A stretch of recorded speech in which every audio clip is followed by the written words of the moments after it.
Hey, what's going on guys, it's Tom here, back today with another video, and today I want to talk a little bit about the Black Ops 2 multiplayer maps, and I want to kind of share some of my insight that I gained from playing a bit of Black Ops 2 multiplayer a couple of weeks ago at Eurogamer. Got some good time on the game, and from now until the game comes out I'm going to be giving you guys some insight into what I felt when I played the game, and letting you guys know what worked, what didn't work, and answering all your questions about Black Ops 2. So make sure to subscribe if you haven't already to not miss any of these videos. But yeah, today I'm going to be talking about the maps, and played a lot of the maps. I think I played a total of about 6 maps. I think there are only 7 available. The maps I played were Aftermath, Turbine, this map that we're seeing right here in this gameplay, Yemen, Express, Hijacked, and Overflow. And I think the only one that I didn't play that was available was Cargo.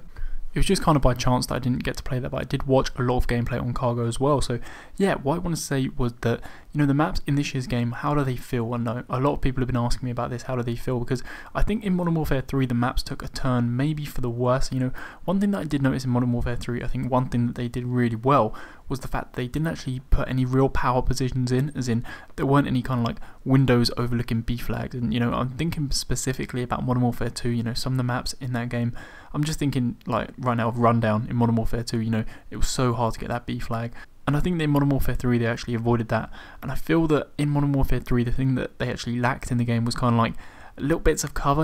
I felt it was kind of quite open, compared to Black Ops. There were quite a lot of kind of cover points or head glitching spots, you might say, but I do think head glitching spots, they're great to take kind of temporary cover behind. The problem is when people kind of exploit them points and just stay in head glitching spots for ages. But I would say that in Black Ops 2 the maps are more like Black Ops than they are in any other game, and that's kind of what you'd expect because Treyarch did actually make the game. They obviously made Black Ops, they're going to be making Black Ops 2, trying to make it similar to their previous games. And of the maps I played, I do think that my favourite one was Turbine, this map right here, and this is why I've actually chose this gameplay.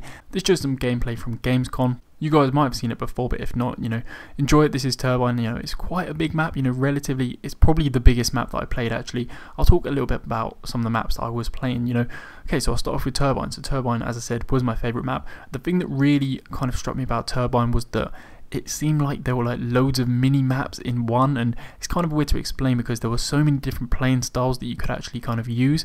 Like there were areas where you could snipe, and there were areas where you could go around and be better off with an assault rifle. But then there were also areas where you could spend the whole game with like an SMG or a shotgun and do really well. So there were kind of so many different playing styles that you could actually incorporate into this one map, and that's what I liked. I really liked that. I was kind of going between these areas. Mainly I was using an SMG actually, and that worked quite well for me, so maybe you guys might want to use an SMG on this map. But yeah, that's one thing that I did like about it. Again, the colours were okay.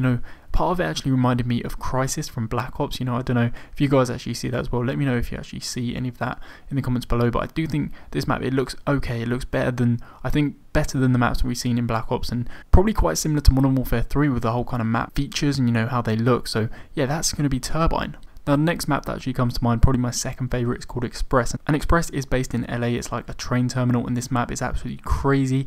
There's kind of 2 corridors that are going to play a major part in the gunfights. They're going to be big power positions, and if you can hold them down, you can do really well. I actually played multi-team TDM on this, and those were the places where people were getting all the kills. And I'd say that all the other maps, the ones I'm going to talk about now, stuff like Express, Yemen, Aftermath, Cargo, Hijack, that kind of thing, they're all quite small maps. So I'd say after Turbine, Express was probably my next favourite. One after that was probably Hijacked, and this is one that's actually set on a boat. And if you guys actually haven't seen all the multiplayer maps, I actually revealed them for you guys a few weeks ago now, so I'll actually have a link to that in the description below.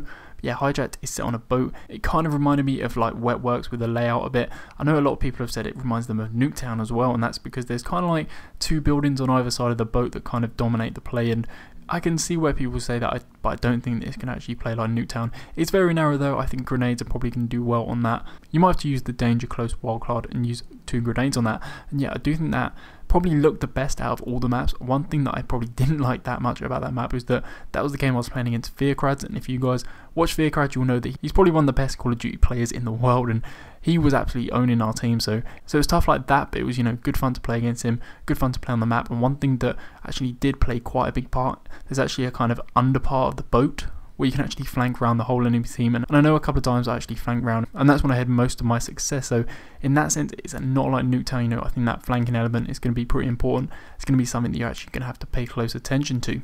I'd say my least favourite map was probably Yemen, and I'm not sure why this is. I just didn't really have much luck with it. And it's funny because Yemen was actually the first map I ever played on Black Ops 2, and I actually started off like playing really well, went on a quick little 5 kill streak in like the first minute of the game, but just really seemed to go downhill from there, and I don't know what it is about that. Maybe I just had a bad experience or something like that, but I think on the whole the maps, you know, they're going to feel like Black Ops maps, they're going to look maybe a little bit like Modern Warfare 3 maps, and generally they're all quite small, you know, relatively, I'd say they're like medium sized maps, you know. So far I haven't seen any really small ones, but at the same time I haven't seen any big ones. You know, nothing felt like Array from Black Ops, you know, that was just a huge map, you know, it's just very slow paced, and I haven't seen anything like that so far, and hopefully they won't have any maps like that.